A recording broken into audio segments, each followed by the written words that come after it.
কলকাতায়। কলকাতায়? নিশ্চিন্ত হয়ে কি আর থাকা যায় রে তবু?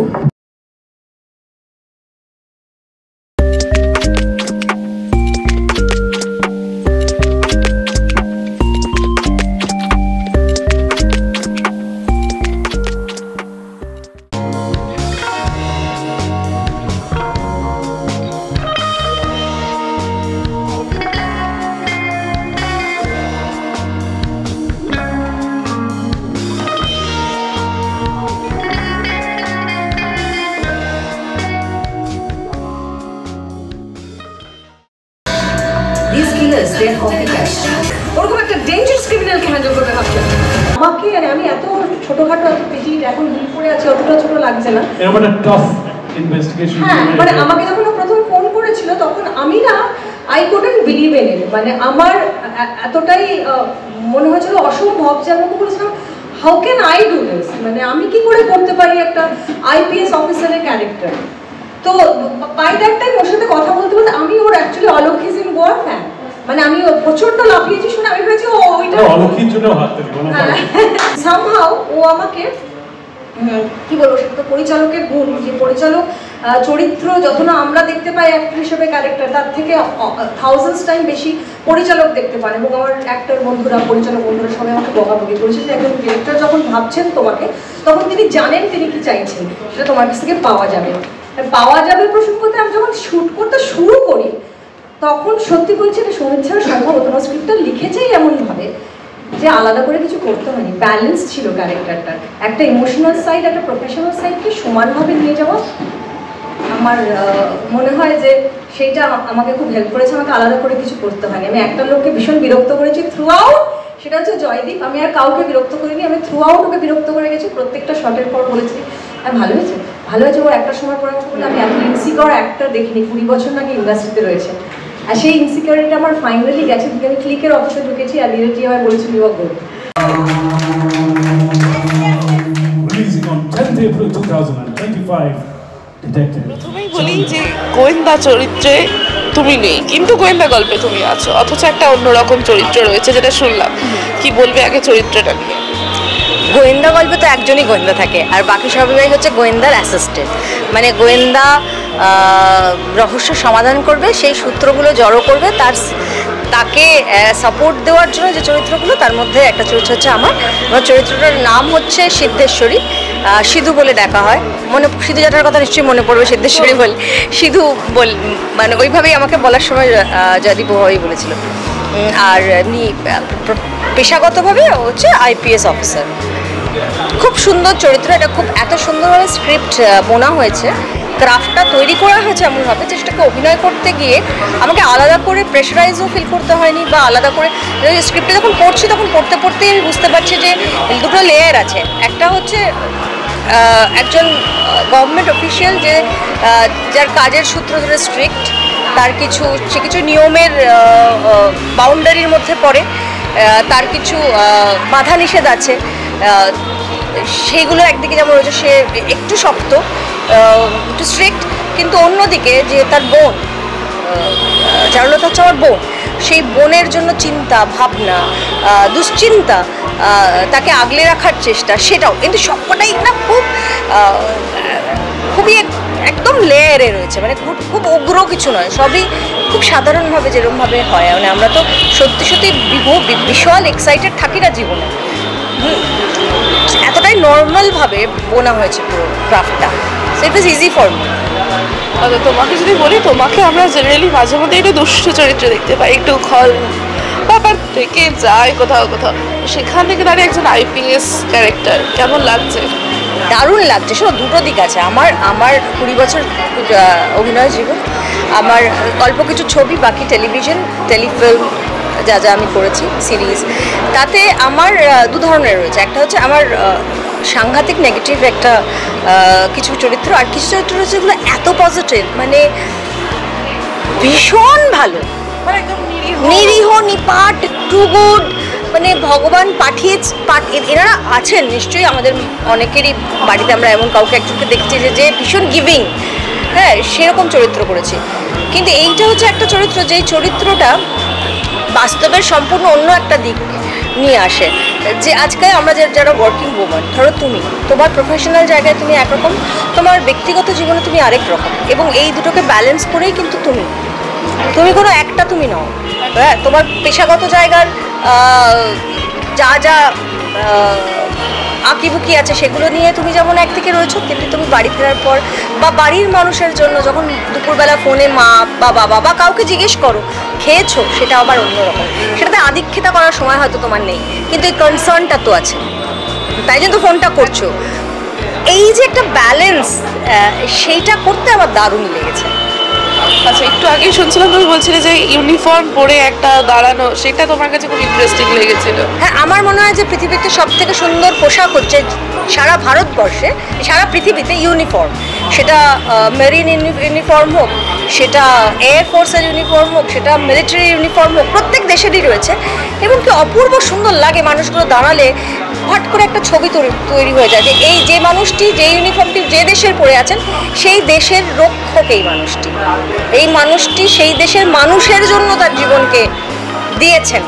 হ্যাঁ, এবং এত স্মার্ট লাগে। সবকটা একই রকম, সবাই ওই পেশায় একই রকমভাবে রয়েছে। দেখলে মনে একটা দেওয়াল তোমাকে ঘিরে রয়েছে। তো ইউনিফর্ম আমাকে ছোটোবেলা থেকে অ্যাট্রাক্ট করে। আর 5 ফুট হাইট নিয়ে তো আর ইউনিফর্ম পাওয়া যায় না। জয়দীপের অশেষ করুণা যে আমাকে দিয়েছে একটা। না, এবার যদি গল্পে আসি, তাহলে এই গল্পে আমরা দেখতে পেয়েছি মহিলা ডিটেকটিভ। মহিলা ডিটেকটিভ আমরা যদি ভাবতে যাই, সেটা বাংলায় হোক কিংবা বাংলার বাইরে খুব কম, মানে হাতে গোনা একটা নাম আমরা বলতে পারি। সে জায়গায় দাঁড়িয়ে কিন্তু পুরুষ ডিটেকটিভ হবে।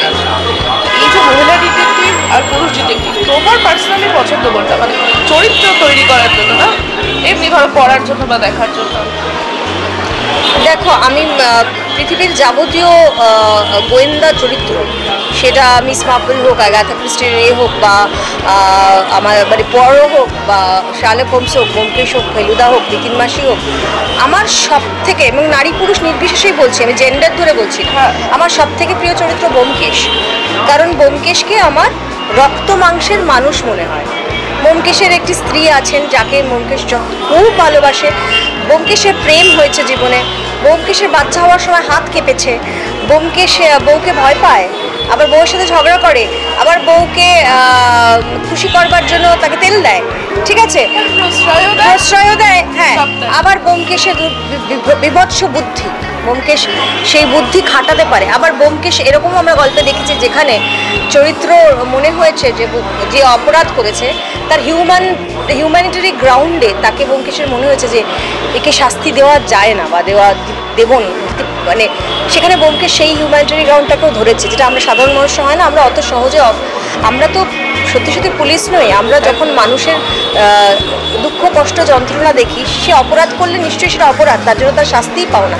কিন্তু কোথাও আমাদের তো মনে হয় আহা বেচারা, পরিস্থিতির শিকার।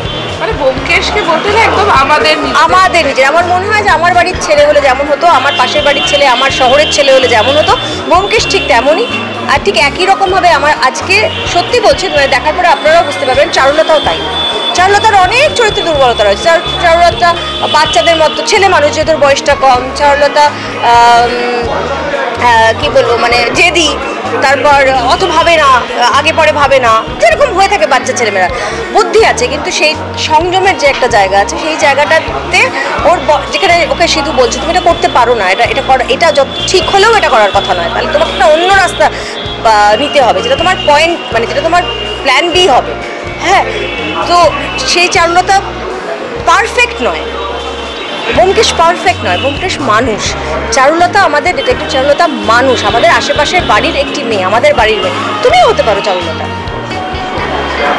তোমার নিজের লাইফে কখনো এরকম কোনো ছোটোখাটো গোয়েন্দাগিরি বা কারোর উপর একটু খোঁজ খবর নেয়, এরকম কিছু করা হয়েছে? আমি না, একদম নই এরকম। মানে আমার এরকমও হয়েছে যে আমি আমার শুটিং ফ্লোরে হয়তো দুজন প্রেম করছে, হ্যাঁ, সেটা সবাই জানে। আমি সেদিন জানলাম যেন আমার বিয়ের কার্ডটা দেওয়া হলো।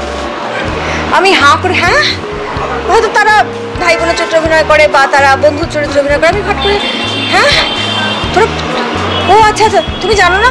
না, আমি না সত্যি আমার আসেই না ওই জিনিসটা। মানে আমি একদমই দুটো জিনিস আমি নই, আমি জাজমেন্টাল নই, আমি খুব ইনকুইজিটিভ নই। আমি খুবই নিজেকে নিয়ে আর চরিত্র নিয়ে আনন্দ মজা নিয়ে আমার গল্পগুলো, সেই গল্পগুলো খুব সাধারণ গল্প হয়। I am not much into this things. না, আমি নই, একদম নই। আচ্ছা, তোমার ওয়েব সিরিজে কি এটা প্রথম?